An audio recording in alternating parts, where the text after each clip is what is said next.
There's a growing tension right now in healthcare and wellness. On one side, we have more technology, more data, more tools than ever. On the other side, people are still feeling unheard, unseen, and stuck in a system that wasn't designed for them as individuals. Today's conversation sits right at the intersection of that tension. Welcome to the Practice Pulse, where we explore how innovative leaders are building smarter systems, scaling impact, and transforming outcomes while retaining the human touch. I'm your host, Nancy Margrit, founder of Optima Pro AI. Today, I'm joined by Graham Skidmore, founder of Harmony Health Institute, a nonprofit focused on helping individuals achieve true health and wellness by building systems around the person, not forcing the person into the system. Graham's work is rooted in something I think is incredibly timely, the idea that personalization isn't enough anymore. What we actually need is individualization. He's bringing together integrative care, facilitator-led guidance, and a model that coordinates across modalities, all while challenging how we think about the role of AI and technology in human health. Graham, I'm really excited to have you on. Thank you so much for being here today. Thank you so much for having me, and thank you for that amazing introduction. As you're talking, I'm getting like the somatic response and the goosebumps going, wow, that sounds like some pretty cool stuff. That sounds amazing. I'm like, I'm going to hope you don't mind. I'm going to borrow some of your content there to frame my stuff Absolutely. up because that was incredible. It's good. Sometimes you need to hear how wonderful you are because you don't hear it enough. So I like to start people off and let them know you're doing something really cool. So Yeah. I'm glad to have you here. So in our intro call, you mentioned your journey from corporate success into burnout and then into a completely different path. Can you walk us through that transition and what ultimately led you to build Harmony Health Institute? Yeah, absolutely. And before I forget, I just have my co-founder and partner, Dr. Jamie Harms, just so that I definitely can't take full credit for everything here. So yeah, my journey. So I spent the most of my life understanding myself through a very traditional status quo. You're a man. You're supposed to go to work. You don't cry. You do you be the cornerstone of the family. Your worth is and your value is what you can provide for your family. Go check the boxes in the game of life that say I was successful. I made money. I acquired stuff. I got a nice house and a nice car. And you do these things, and all of a sudden you're supposed to be happy and life is great. Well, I checked all those boxes, right? I achieved the corporate success. I was in the C-suite of a 20,000 person organization.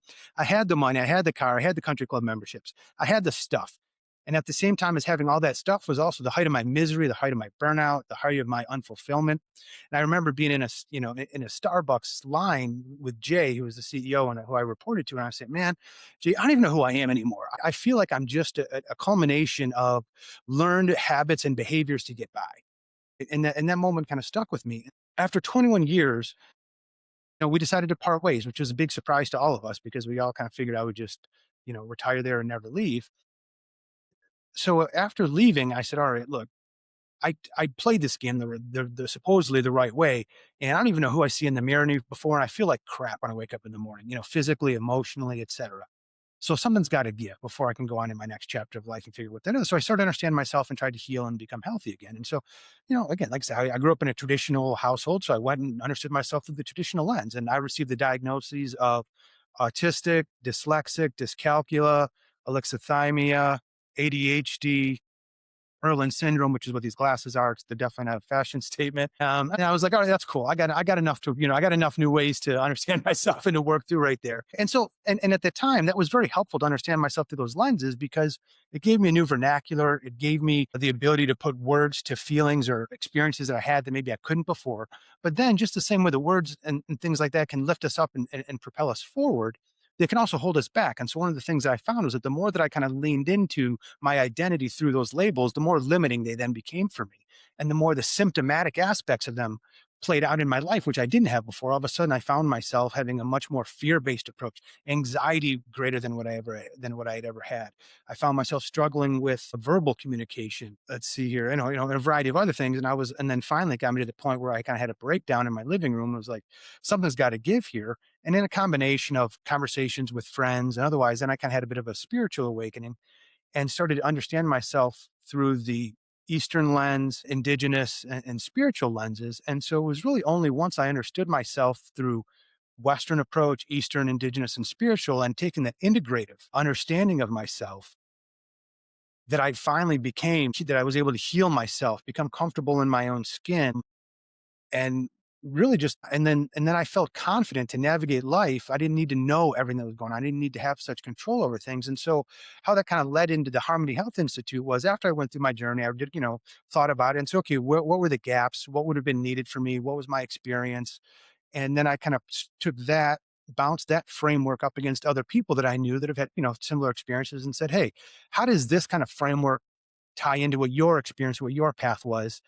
Because I know, I'm me and you're you, but I got to find something that works for the Mhm. we. And then Right. that was kind of how where I then came up with the framework and the approach of the Harmony Health Institute, which is really focusing on helping people that aren't achieving their quality of life through the traditional lens. And, and our three main groups are women, neurodivergent, and those that identify as spiritually gifted, just possessing more than the five senses, whether that's as simple as, hey, I trust my intuition, all the way to identifying as full on, psychic or medium. The Mm. important thing is, everybody's worthy of care. But if we don't understand ourselves well enough, then it's hard to know what to ask for, right? And so that self-awareness and understanding and what's available is really at the core of our focus with Harmony Health. So I probably went a little bit longer than what I intended with my intro. So let me pause and, and kick it back to you. No, I think that was beautifully put.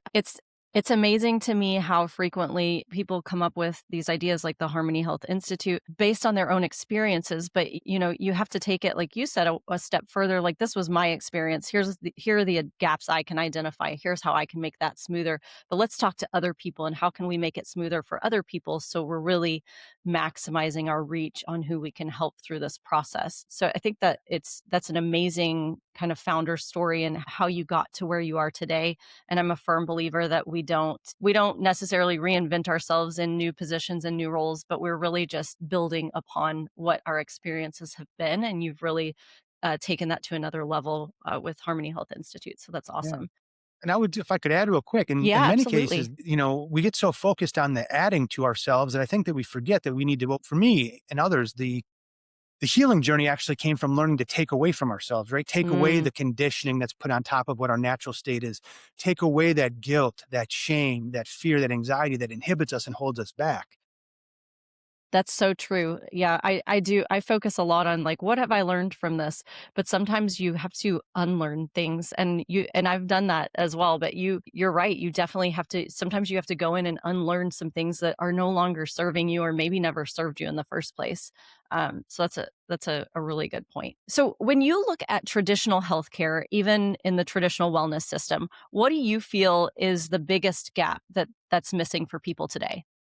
Yeah. So I think this is probably going to be a bit of a philosophical answer, which is, in the Western approach, it's, the belief of the foundation of reality is materialism, where in Eastern, indigenous, and spiritual, it's consciousness. And so when we focus on materialism, when we look at biomarkers and we look, okay, we just got to figure out how to fix this biomarker. We need to figure out how to override this biomarker. And we look at the biomarkers as the cause, where in the Eastern and indigenous and spiritual, we look, when you look at the biomarker, that's actually a symptom. And so that's one of the things, and it's not an either or, right? This is where I think that the real win comes in recognizing how to integrate. And I'll use an example of I've had respiratory challenges my whole life, right? And so in Western medicine, they go, here's an inhaler. Mhm. Now you're better. And believe me, if you can't breathe, boy, an inhaler is one of the most beautiful things that can be given to you, right? But if I'm going to be on an inhaler for the rest of my life, usually like any medicine, right? It stops being as effective as it was. Then you got to get stronger stuff. Then you need to have a job that, in order to be able to get insurance or take on the added expense of always having to pay for these things, right? And so that materialist approach to me also then leads to much more symptom management versus like root cause healing, which is what I feel like the other modalities tend to focus on. And this is where it's both, because if I'm having a challenges with my respiratory system, should I only focus on, Eastern approaches and breath work and spirituality and recognizing how grief or trauma also affects the lungs? And give up using an inhaler? No, absolutely not. I should absolutely, at least in my opinion, what I teach. No, look, if you need take symptomatic relief from the Western approach, but if it's something that you want to go down the path of full body healing, then while you're receiving relief from those symptoms, work on treating the root cause at the same time, right? And so I think helping people to recognize how to know what those root causes are for themselves, providing that kind of decision tree, for lack of a better description, that helps people on that self discovery journey is huge, and is a lot of what's missing because it's not all the it's not that one size fits all approach of this is the cause and then it manifests itself this way is not the same for everybody, right? And I think Mhm. trauma healing is a big one that we lean into because, you know, Western medicine acknowledges that the trauma, the guilt, the shame, the fear will manifest as illnesses and ailments, but how to work with that is not necessarily understood, right? Because we can each experience trauma one way, but the way that that manifests on each one of us is different. So where Western medicine will look at the biomarker and say, how do I work with it?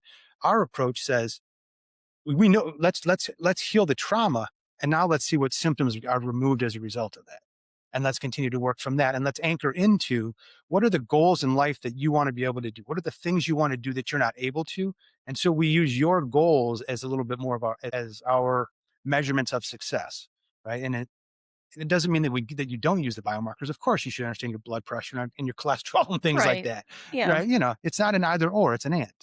No, I think that's very well put. I think in Western medicine, we're so, and we're growing and progressing in it, but typically it's so symptom based. It's like, let's treat the symptom, treat the symptom, treat the symptom.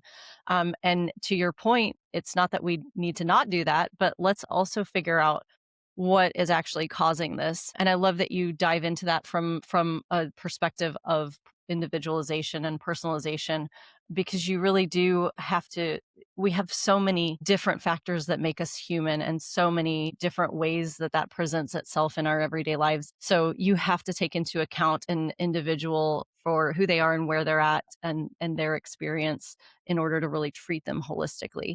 And you talk about the difference between personalization and individualization. Can you break down and explain why that distinction matters so much for outcomes?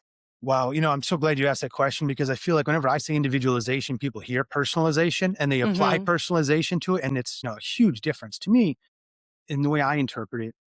Personalization is it says, hey, there's still one box that we're all supposed to fit in, and I'm just going to personalize your journey into that one box.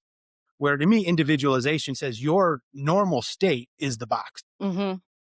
and so let's help you to figure out what your natural, normal, genuine, and authentic state and self is. And so to me, that's the difference between individualization and personalization. I love that. That's great. I think that that's a beautiful description. Okay, cool. So let's dig into your core model. So what you've actually built. The Harmony Health Institute is centered around what you call a facilitator model. Can you explain what that role is and why it's such a critical piece of your system? Yeah, wow, you're just asking all the great stuff. I love this. Yeah, because so if you think about it, right, whenever you've got a challenge in life or a question, and you're looking for some feedback, you go to somebody who's walked in those shoes to ask them, "Hey, what did you do? How did you get through it?" Right? And so that was that. So that's literally where that concept was born. Was, hey, we need to create a middleman or a middle person that acts as conduit to bring information together, bring people together, preparation for meetings, what's it called, postmortem afterwards to get the most out of it. And so we said, well, if we're going to have somebody working with, the members, what we need to do is we need to make sure that we're giving people somebody that they can relate to, somebody that is walked in their shoes, so that it's because our approach isn't about, hey, here's what to do. It's, hey, here's how to figure out what to do for yourself. And the best way to do that is to talk to somebody who's walked in your shoes, who can say, hey, this is how I did it and what worked for me. But that may not be what worked for you. These are the questions that I asked myself. These are the questions I asked the practitioner. These are the different things that I've tried. Now let's figure out how to take that same type of questioning framework and customize it to you and your experience to figure, so that we can figure out the best answers for you and your goals and circumstances. That's awesome. I love that because it really shifts the experience from fragmented care to coordinated care, which is something I think most patients struggle with receiving nowadays. Okay, so one of the things you're doing differently is integrating multiple modalities from traditional medicine to alternative and even spiritual approaches. How do you actually make those work together in a cohesive way? Yeah. So this goes back to using the members' goals as Mhm. the beacon that guides us, and Mhm. saying if and we kind of take it, and we have like this, 7 pillars, and while it's a I should also add that it's a member guided journey, right? So the member has the ability to decide, hey, I want to leverage the Janus technology and kind of do this on my own, or hey, I want to lean much more into the facilitator and have that and have a person involved helping me to figure out how to build that system around me. And then, but what we have them start with is okay, but generally speaking, if you have nervous system dysregulation or physical pain, those are two things that really stand in the way of healing, right? And so let's figure out how to approach that. And then based on what somebody has already experienced or not experienced, meaning let's just say anxiety. Okay, are you on anxiety meds? Are you not on anxiety meds? How do you feel about being on them? Do you not feel about being on them? Do you have a doctor that you're willing to talk to and be open and honest with, right? Or do you kind of put yourself through filters because you don't want to be called crazy or some other unproductive label or not taken seriously, right? And so, so we kind of go through what's worked, what hasn't worked, what are you open to, what are you also interested in, and then from there, what the facilitator kind of goes back and goes, okay, based on this is if they choose to go with facilitator, right? This would be some of the things that I think we should explore looking into based on you. So based on you not wanting to go on pills, but acknowledging that you feel like you have anxiety and this nervous energy, and it definitely and that anxiety inhibits your ability to be your natural self and be chill in the situations you want to. Okay, well then here's some other things that others have found helping. Some yoga, breath work, movement. And now let's talk about what's involved in any of those.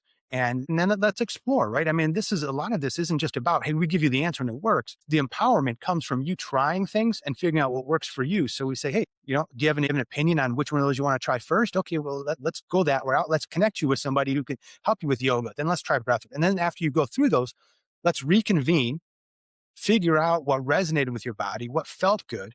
And now we can start to build and work on it from there. Because to your point earlier, that integration is really important too. And because they may say, hey, I like yoga and breath work, but how do I figure out how to get these things to work together? Because that's the other part of it is, and we've all been at different practitioners or different service providers, but figuring out how to adopt all of that into one cohesive day-to-day strategy Mhm. can be a beast in itself. 100%. Yeah. Yeah, and I think a lot of people get stuck there. They try everything, but nothing's really connected.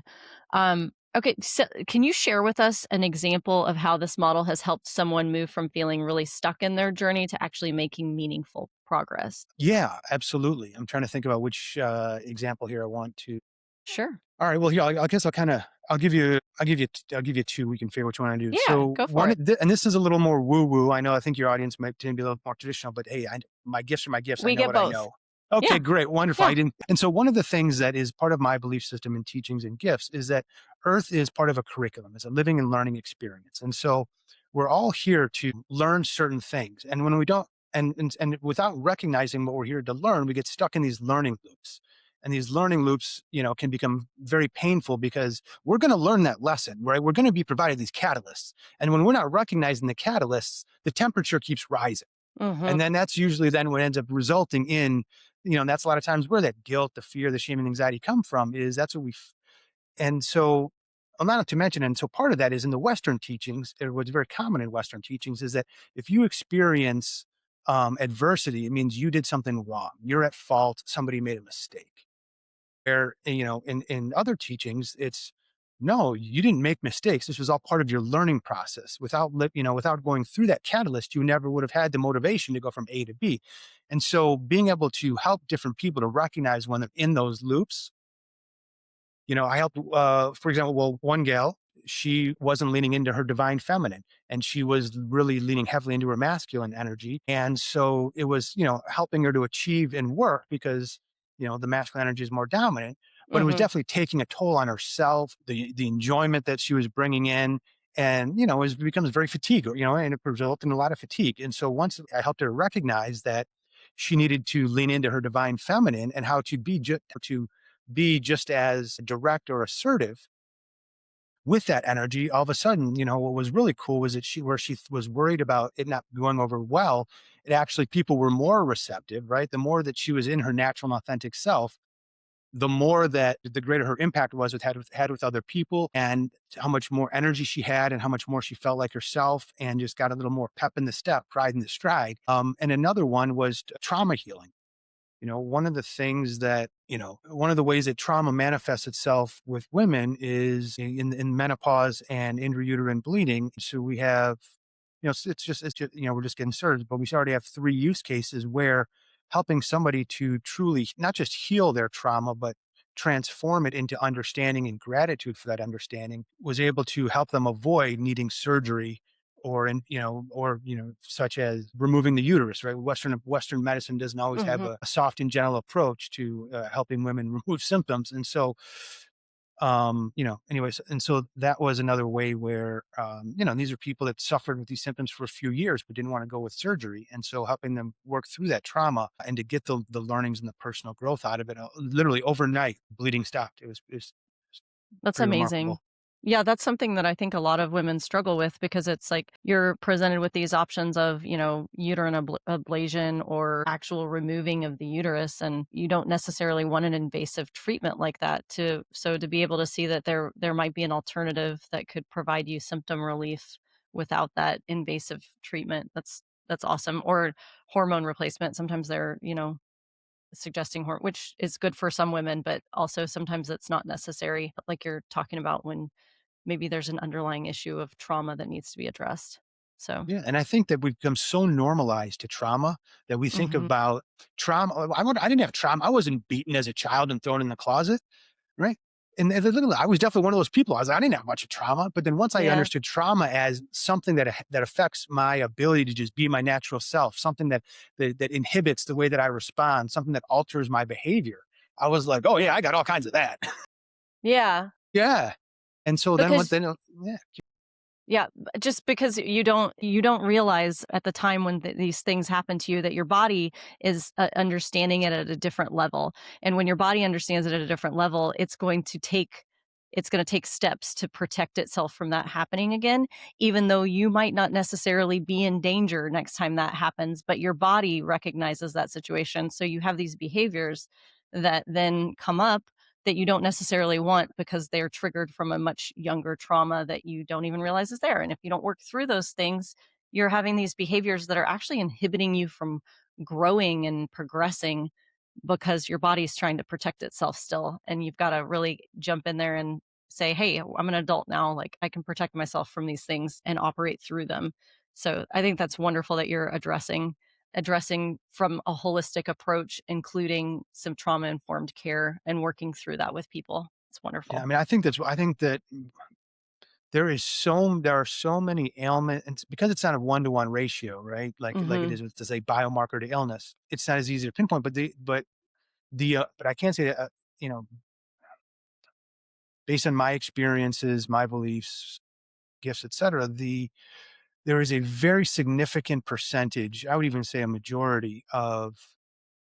I'm not saying 80%, but call it I'll just take shallow math. Call it 60 to 70% of what we deal with is a result of is a manifestation from guilt, fear, shame, anxiety, and trauma, on our bodies, whether it be because it weakened our immune system and then something else crept in, whether it be because it was specific trauma that then, held us back. And so, the stress, then we had stress induced things, right? And so it's Right. really understanding that compound and having to peel away those layers because the mind is also a beautiful thing where we can find ways to rationalize it. We can find ways to tell ourselves stories to make ourselves feel better about what we experience, to put on those rosy colored glasses that, and we don't even realize it until we actually have the time to kind of sit back and reflect and look. And that's not easy work either, right? I mean, the other part of it is, sometimes, digging into our ugly is a very uncomfortable thing to do. And so I certainly don't, and that's why, I certainly don't judge anybody who's like, hey man, I'm not ready to jump into my ugly yet. I'm in that Right. pill stage. Cool. You take the Yeah. pill. Let's work with where we're at, right? Let's meet you where you are. Right. Yeah. No, 100%. You're right. You have to meet people where they're at and then hope that they, eventually get to a place where maybe they want to dig a little deeper. Because I do think when you dig deeper like that, that's clarity. And when you really understand yourself better, you can make better decisions about your care, which is what that's the environment you're providing for people on their health journey. So that's awesome. Yeah. I mean, Um, ultimately, my so is no, go that, ahead.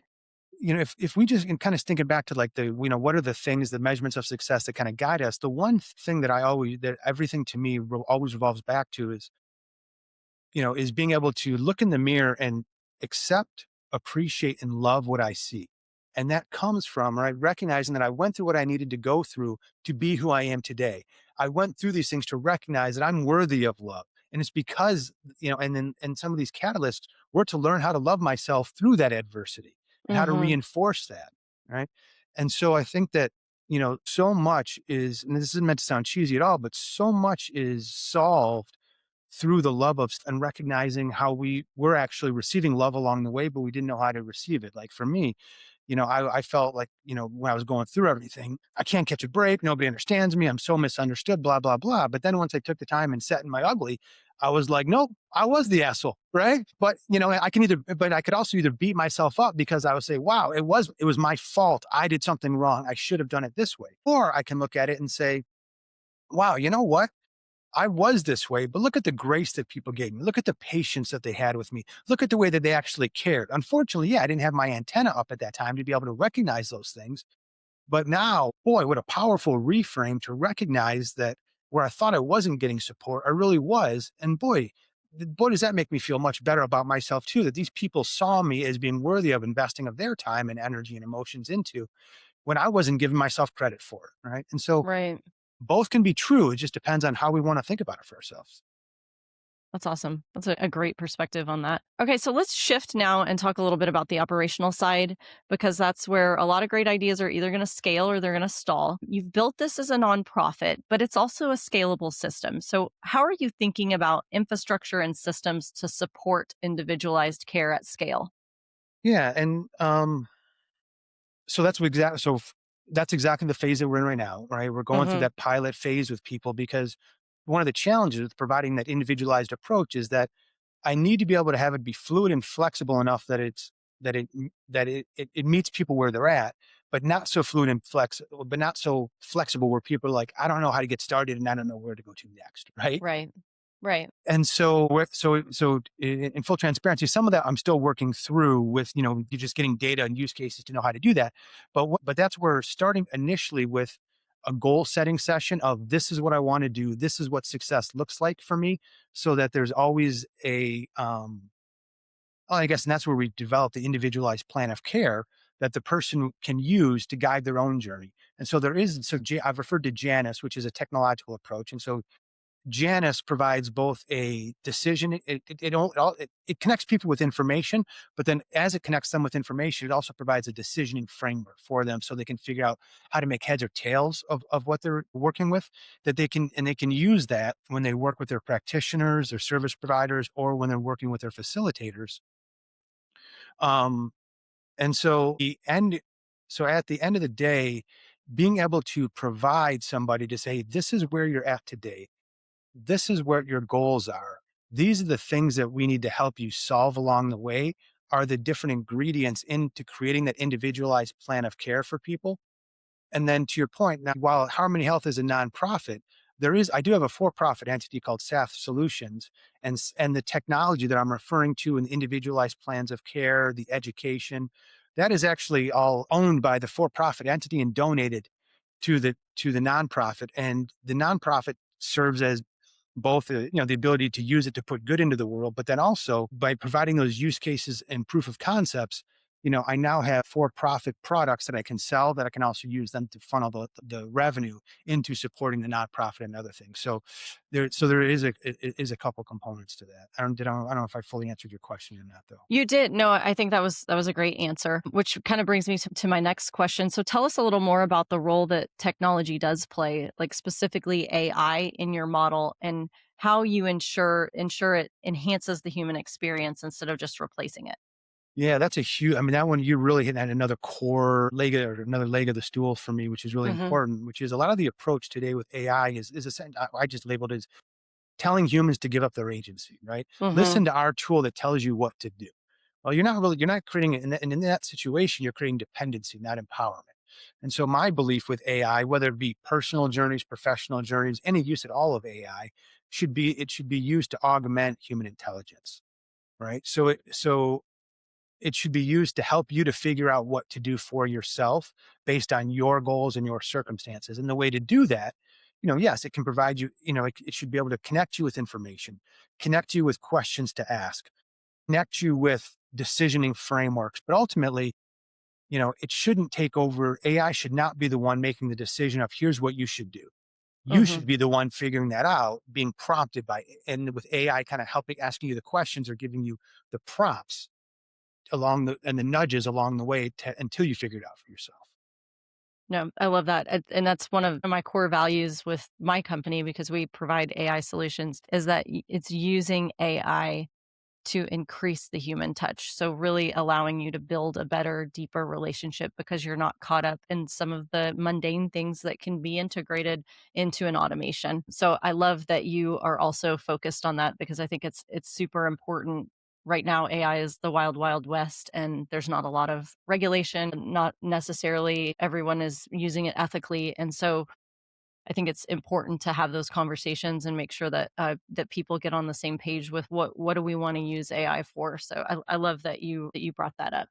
Yeah, I think that, I mean, that's the scariest thing to me with AI is that AI, what's the word? What's the right word here? AI definitely is promoting this one size fits all approach, right? Hmm. Because it doesn't take your perception, your experiences, and your reality, my experience and my reality, our respective goals, and then figure out what works for the two of us. It just says, hey, there is this one right reality, there is this one right answer, and I'm going to conform. The information I'm going to give you is to conform into that, right? It doesn't take ethnicity, gender, sexual orientation, all Hmm. that other stuff into consideration. And so to me, I kind of laugh at, look, I'll consider it intelligent when it can give when it can give answers and guidance back that takes all that stuff into consideration. Yeah, 100%. It definitely lacks the individualized responses in many situations. So, okay, so for other founders or practitioners that are listening who maybe feel stuck in day to day operations of their business, what's one system or shift that you've made that has had the biggest difference for you? The question that I always look, it's one of the most difficult questions that I ask myself, but also tends to give me the best answers, which is what would have worked for me in order to get, if I were to me to, what practitioners did I listen to? What practitioners didn't I listen to? Right? Was it the words that they said? Was it their approach? What would it have taken to change my mind about something? And that helps me to maintain my focus on what do you need versus what is it that I want to give? Or what do I think, and also help to keep me out of that. What do I think is best for you approach, which is look, that's a very fine line because look, you're going to a practitioner because they have a certain level of subject matter expertise that you want to tap into, Right. but you shouldn't. But you shouldn't have to sacrifice advocating for yourself or your own lived experiences, your own agency to be able to access that. It should be able to be both, right? And so I think that the continuing to continuing to focus on what is it that my customers need, what is it that my patients need, um, and what is it that that did work for me and didn't work for me is a nice way to stay humble, grounded, and connected. Mhm. Awesome. Great response. Okay, so looking ahead, what does growth look like specifically for you? What are you building toward over the next, let's say, 12 to 24 months? Getting started, and as a nonprofit, fundraising is definitely, is an important leg of the stool, which I'm certainly learning about, and that's definitely a challenge. Aside from that, the pilot program, establishing the first framework for individualized plans of care that can be shared with other healthcare practitioners, and then just membership, and then really membership growth. I mean, those are the since I'm, just in the early stages, I need a lot of I need the data, the use cases, the diversity to to give me the information that I need to be able to create the scalable framework. Right. Very cool. Okay, and then looking again to the future, but from the perspective of like a holistic of the health and wellness, how do you see in the next 3 to 5 years AI advancing with AI advancing so quickly, how do you see healthcare and wellness evolving and what should practitioners be preparing for right now? Like I think, look, I think in my little my world of jumping on my unicorn and riding the rainbow to work where everything is is rosy. I think the real win with incorporating AI in the future of healthcare is recognizing the kind of like as a practitioner, what's the 80 using the 80/20 rule, the Mhm. plain vanilla stuff that comes in, that can either be diagnosed with biomarkers that are one-to-one ratios, that are absolutes. That's a great place to deploy AI to save time in the diagnostic part of the Right. process, so that the people can deploy their subject matter expertise on prescribing solutions and providing care and actually having patient time. Because that's I think to me that's where the real win will occur for people. Love that. Okay. All right. Before we wrap up, we're going to do a quick lightning round. So, 4 questions, quick answers. Um, all right. Are you ready? Get hyped. It's lightning I round. guess, yeah, let's go. All right. I don't know if you always give me quick ones here, so a little pressure. All right. You ready? All right. What's one myth about health and wellness that you'd like to eliminate forever? That the quality of your life is determined by your ability to manage symptoms. That's great.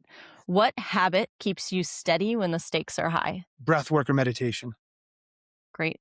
What gives you the most hope right now? People are recognizing that there's a better way and are opening their minds to different modalities and approaches, both traditional and non-traditional. Agree 100%. Okay. And then the last one, super easy. Where can listeners follow your work and learn more about Harmony Health Institute? Yeah, well, obviously, the Harmony Health Institute. .com. Connect with me on LinkedIn, whether it be you just come in, say hi, you know, join us, support us, see if we can do to help. And that's also where I, publish articles as well. Awesome. All right, cool. We'll include those in the show notes for everyone to access as well. Graham, this was such a thoughtful conversation, and I really appreciate the way that you're challenging the conventional system and really building something that puts individuals at the center of care. For everyone listening, if this conversation resonated with you, make sure to connect with Graham on LinkedIn and learn more about the work he's doing with the Harmony Health Institute. As always, if you found value in today's episode, please be sure to like and subscribe and share it with someone who could benefit from it. At the Practice Pulse, we believe innovation creates possibility and implementation turns it into growth. We'll see you on the next episode.